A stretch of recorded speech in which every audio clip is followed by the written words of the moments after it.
إن الحمد لله نحمده ونستعينه ونستغفره ونعوذ بالله من شرور أنفسنا وسيئات أعمالنا من يهده الله فلا مضل له ومن يضلل فلا هادي له أشهد أن لا إله إلا الله وحده لا شريك له وأشهد أن محمدا عبده ورسوله يا أيها الذين آمنوا اتقوا الله حق تقاته ولا تموتن إلا وأنتم مسلمون يا أيها الذين آمنوا اتقوا الله وقولوا قولا سديدا يصلح لكم أعمالكم ويغفر لكم ذنوبكم ومن يطع الله ورسوله فقد فاز فوزا عظيما أما بعد فإن أصدق الحديث كتاب الله وخير الهدي هدي محمد صلى الله عليه وسلم وشر الأمور محدثاتها وكل محدثة بدعة وكل بدعة ضلالة وكل ضلالة في النار. Jamaah Jumat yang dimuliakan Allah Subhanahu wa taala. Bertakwalah kepada Allah Rabbul Alamin dengan menjaga lisan kita, menjaga perbuatan kita dan juga menjaga hati kita. Bertakwalah kepada Allah Subhanahu wa taala, perbekalan yang paling baik untuk menyertai kita di bulan Ramadan adalah bertakwa kepada Allah agar Allah Subhanahu wa taala mengampuni dosa-dosa kita, melindungi kita dari azab neraka dan juga meninggikan derajat kita di surga Allah Subhanahu wa taala. Bertakwalah kepada Allah dengan sebenar-benar ketakwaan. Sungguh beruntung orang-orang yang bertakwa. Jamaah yang dimuliakan Allah Subhanahu wa taala. Nabi kita Muhammad sallallahu alaihi wasallam mengaitkan panas matahari, yaitu hembusan panas matahari dengan hembusan api neraka, untuk mengingatkan kepada kita bahwasannya panas yang kita rasakan di dunia ini belumlah seberapa. Nabi Muhammad sallallahu alaihi wasallam mengatakan, "Idza ishtaddal harru fa abridu bis shalah fa inna shiddatal harri min fayhi jahannam." Apabila terik panas matahari itu sangat menyengat, maka tangguhkanlah salat sampai agak dingin, karena sesungguhnya terik panas matahari termasuk hembusan neraka jahannam.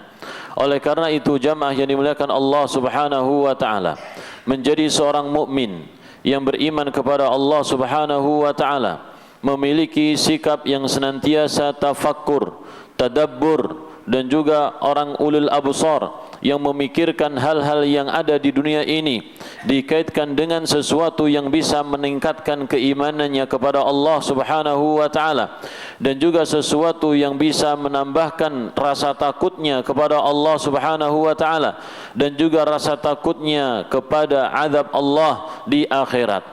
Sesungguhnya azab Allah Subhanahu wa taala sangatlah dahsyat. Allah Subhanahu wa taala menyebutkan di dalam Al-Qur'anul Karim tentang sifat-sifat neraka, sifat-sifat azab Allah Subhanahu wa taala. Terkadang Allah Subhanahu wa taala menyebutkan azab neraka itu adalah azabul harik, yaitu azab yang membakar, dan juga azabun syadid, azab yang dahsyat, dan juga azabun alim, yaitu azab yang sangat pedih, azabun muqim, azabun ghalidh, dan lain sebagainya. Banyak sekali Allah Subhanahu wa taala menyebutkan sifat-sifat azab neraka yang menunjukkan bahwasanya Allah Subhanahu wa taala tidaklah main-main ketika Allah Subhanahu wa taala memberikan ancaman kepada kita semua jamaah.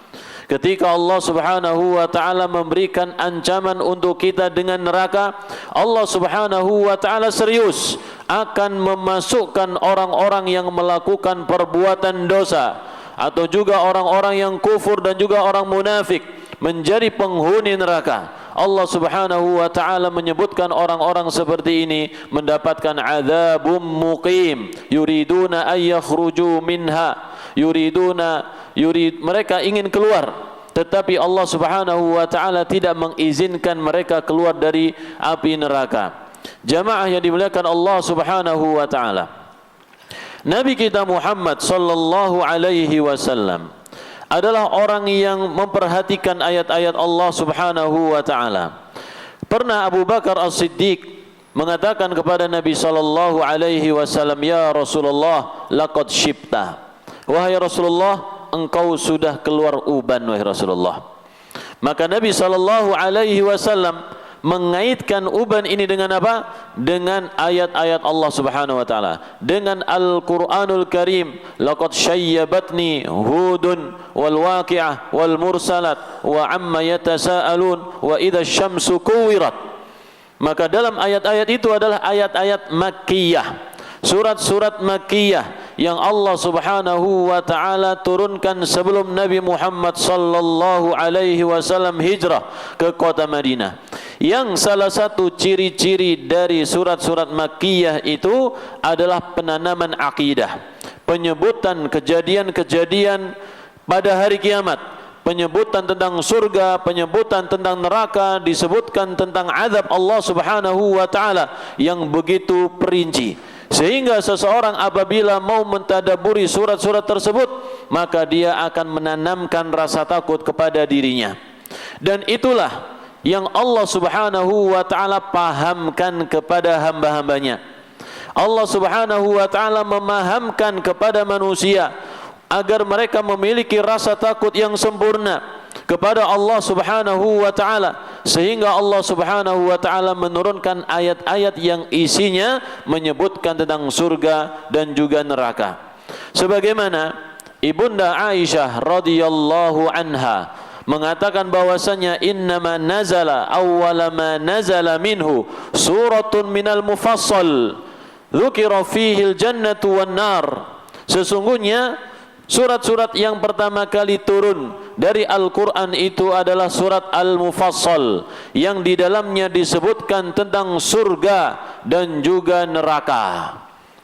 Dan kemudian beliau menyebutkan, seandainya yang turun pertama kali adalah la taznu, jangan kalian berzina, maka orang-orang akan mengatakan la nada'u zina abada, kita tidak akan meninggalkan zina selama-lamanya. La tashrabul khamra, jangan kalian minum khamr, kami tidak akan meninggalkan khamr selamanya. Dan sungguh laqad nazala ala Muhammadin sallallahu alaihi wasallam wa ana jariyatun al'ab, dan telah turun kepada Nabi sallallahu alaihi wasallam suatu ayat, dan ketika itu aku masih kecil, seorang wanita yang kecil yang masih suka bermain, yang belum dinikahi Nabi sallallahu alaihi wasallam atau baru dinikahi dan belum berkumpul dengan Nabi sallallahu alaihi wasallam. Balis sa'atu mau'iduhum was sa'atu adha wa amar. Akan tetapi hari kiamat itu adalah tempat perjanjian mereka, dan hari kiamat itu adha wa amar, lebih dahsyat dan juga lebih pahit daripada hukuman yang telah Allah Subhanahu wa taala berikan kepada orang-orang musyrikin. Jamaah yang dimuliakan Allah Subhanahu wa taala, orang-orang musyrikin itu sudah diazab oleh Allah Subhanahu wa taala di dunia. Kalau kita membaca kisah para nabi, Nabi Nuh, Nabi Hud, Nabi Salih, Syuaib dan lain sebagainya, kita melihat umat mereka yang kufur kepada Allah Subhanahu wa taala dibinasakan oleh Allah. Yang tersisa adalah tempat-tempat mereka untuk dijadikan pelajaran oleh orang-orang yang hidup setelahnya. Demikian juga umat Nabi sallallahu alaihi wasallam. Abu Jahal dan juga teman-temannya dibinasakan oleh Allah Subhanahu wa taala ketika perang Badar. Sebelum perang dimulai, Nabi sallallahu alaihi wasallam telah menunjukkan ini tempat matinya fulan, ini tempat matinya fulan, ini tempat matinya fulan, ditunjukkan oleh Nabi sallallahu alaihi wasallam. Tetapi itu bukanlah akhir dari azab Allah Subhanahu wa taala. Kematian, rasa sakit dari luka sayatan pedang yang mereka terima bukanlah akhir dari azab Allah Subhanahu wa taala, tapi itu adalah baru permulaan. Balis sa'atu mau'iduhum, yang lebih sempurna yaitu hari kiamat nanti, ketika Allah Subhanahu wa taala membangkitkan mereka, maka mereka mendapatkan azab yang begitu dahsyat. Balis sa'atu mau'iduhum was sa'atu adha wa amar, dan hari kiamat itu lebih dahsyat dan juga lebih pahit, lebih sulit, lebih menyakitkan lagi. Oleh karena itu jamaah yang dimuliakan Allah Subhanahu wa taala, menjadi seorang mukmin yang beriman kepada Allah, beriman kepada hari kiamat, beriman kepada surga dan juga neraka, maka sempurnakanlah hati kita dengan senantiasa memberikannya rasa takut. Kita kasih asupan jamaah. Hati kita butuh asupan, yaitu memandang apa yang ada di sekitar kita, dan kita jadikan sebagai penanaman rasa takut kepada Allah. Kita baca Al-Quran juga sama, sebagai modal untuk menanamkan rasa takut kepada Allah subhanahu wa ta'ala. Karena memang di zaman sekarang itu yang paling kita butuhkan dan dibutuhkan oleh masyarakat adalah rasa takut kepada Allah subhanahu wa ta'ala. Karena banyak sekali fitnah bertebaran di sekitar kita, dan banyak orang yang terjerumus dalam fitnah tersebut. Hilang rasa takutnya kepada Allah, hilang rasa takutnya dari azab Allah subhanahu wa ta'ala. Oleh karena itu, tanamkan rasa takut dalam diri kita agar kita mudah untuk menjauhi hal-hal yang dimurkai oleh Allah subhanahu wa ta'ala. Aqulu qouli hadza wa astaghfirullah li wa lakum.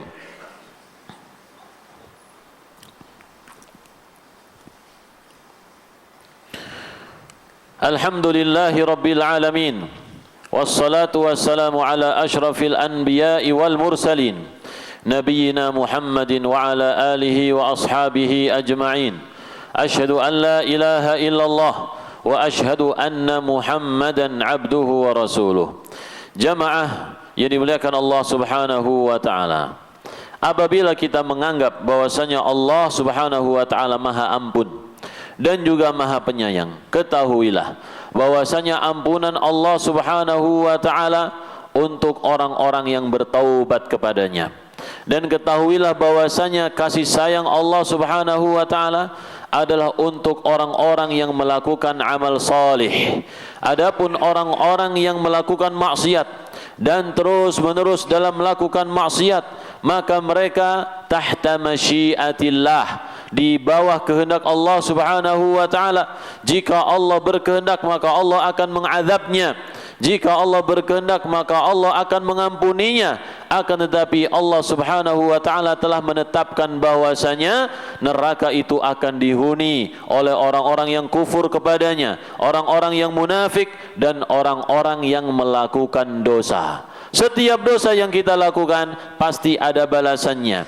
Dan apabila kita meragukan betapa dahsyat azab Allah subhanahu wa ta'ala, coba kita lihat bagaimana hukuman yang Allah subhanahu wa ta'ala tetapkan untuk penghuni dunia ini. Ketika mereka melakukan pelanggaran-pelanggaran syar'i, maka Allah subhanahu wa ta'ala menyebutkan hukuman yang dahsyat untuk mereka. Contohnya apa? Allah berfirman, "Was-sariqu was-sariqatu faqta'u aydiyahuma."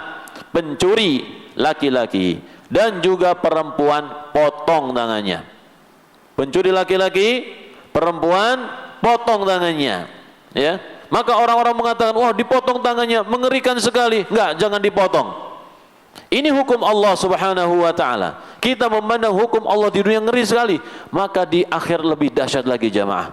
Dan Nabi SAW ketika menerapkan hukum Allah subhanahu wa ta'ala tidak ada toleransi. Ketika ada seorang wanita Makhzumiyah mencuri, maka orang-orang geger di kota Madinah. Bagaimana ini? Jangan dipotong. Dia ini wanita yang mulia, dari suku yang mulia, tidak mungkin tangannya dipotong. Sampai mereka melakukan negosiasi kepada Nabi SAW, memberikan syafaat kepada wanita tersebut agar tangannya tidak dipotong. Tapi kata Nabi SAW, "Lau kanat Fatimah bintu Muhammadin saraqat laqata'tu yadaha." Seandainya Fatimah, putrinya Nabi Muhammad SAW mencuri, aku akan potong tangannya. Tidak pandang bulu siapapun dia yang mencuri, dan hukum Allah subhanahu wa ta'ala sudah tegak, maka dilaksanakan hukum itu jamaah. Demikian juga hukuman untuk orang yang berzina, entah dia itu belum pernah menikah ataupun yang sudah pernah menikah, dan juga orang yang melakukan suatu kejahatan kepada orang lain, membunuh, melukai, ya, maka Allah subhanahu wa ta'ala mengatakan wal juruha kisos. Bahkan luka-luka itu saja ada kisosnya jamaah, dibalas sama. Kalau orang membunuh, dibalas membunuh. Kalau dia memotong tangan, potong tangan juga. Mencongkel mata, congkel juga matanya. Sebagaimana itu yang pernah dilakukan oleh Nabi Muhammad sallallahu alaihi wasallam kepada orang-orang Uraniyin yang merampok unta sedekah dan membunuh penggembala unta tersebut. Allahumma salli wa sallim wa barik ala nabiyyina Muhammadin wa ala alihi wa ashabihi ajma'in. Allahumma ighfir lil muslimina wal muslimat wal mu'minina wal mu'minat al ahya'i minhum wal amwat innaka sami'un qaribun mujibud da'wat. Rabbana hab lana min azwajina wa dhurriyyatina qurrata a'yun waj'alna lil muttaqina imama. Rabbana aminna fi awtanina wa aslih a'immatana wa wulata umurina wa a'inhum ala ta'diyati amanatihim. Rabbana hab lana a'immatan yuhibbunana wa nuhibbuhum ya rabbal alamin. Rabbana la tuzigh qulubana ba'da idh hadaytana wa hab lana min ladunka rahmah innaka antal wahhab. Rabbana atina fid dunya hasanah wa fil akhirati hasanah wa qina adzaban nar. Qimis shalah.